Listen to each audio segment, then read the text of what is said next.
Good বাবা।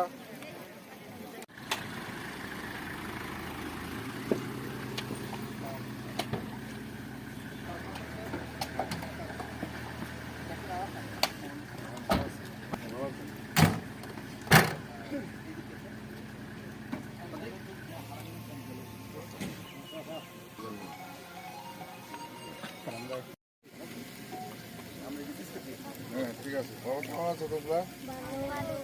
আচ্ছা, বাংলাদেশ সেনাবাহিনী কর্তৃক শীত বস্ত্র বিতরণ অনুষ্ঠানের সম্মানিত প্রধান অতিথি ৩০৫ পতি ব্রিগেডের ব্রিগেড কমান্ডার এবং রাঙামাটি রিজিয়নের region commander brigadier general Mohammad Azmul Haque SPP FWC PSC, এছাড়া উপস্থিত আছেন ঘাগড়া ইউনিয়নের সম্মানিত চেয়ারম্যান, চেরাছড়া প্রাথমিক বিদ্যালয়ের প্রধান শিক্ষক, হারাঙ্গিপাড়া হাই স্কুলের প্রধান শিক্ষক, স্থানীয় কারবারি, গণ্যমান্য ব্যক্তিবর্গ, প্রিন্ট এবং ইলেকট্রিক মিডিয়ার বিভিন্ন সাংবাদিক ভাই বোনেরা এবং এলাকার স্থানীয় মানুষজন, আসসালামু আলাইকুম, নমস্কার, শুভ সকাল।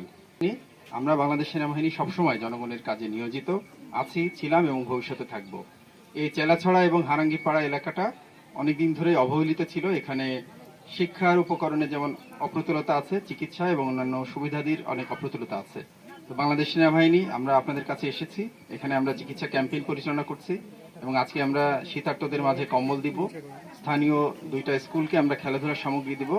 আমরা চাই আপনারা বাংলাদেশ সেনাবাহিনীকে ভালোবাসুন, আমরাও আপনাদেরকে ভালোবাসি। এই সেনাবাহিনী বাঙালির সেনাবাহিনী নয় শুধু, এটা বাঙালি, চাকমা, মারমা সকলেরই সেনাবাহিনী।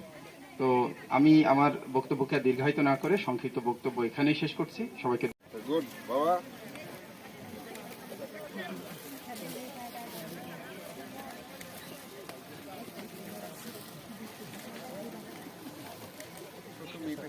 আচ্ছা ঠিক আছে,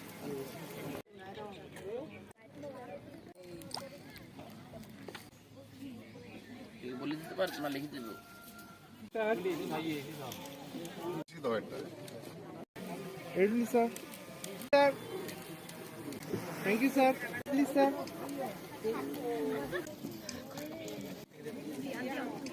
Thank you, sir.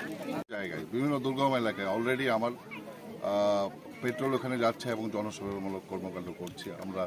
আমরা বিভিন্ন চিকিৎসা সেবা প্রদান করছি, আমরা ওখানে শীত বস্ত্র বিতরণ করছি, আমরা কিশোরদের জন্য খেলাধুলার সামগ্রী বিতরণ করছি। তাছাড়া আমরা ওইখানে পাঠ্য সামগ্রী আমরা সবাইকে দিচ্ছি এবং এটা অব্যাহত থাকবে।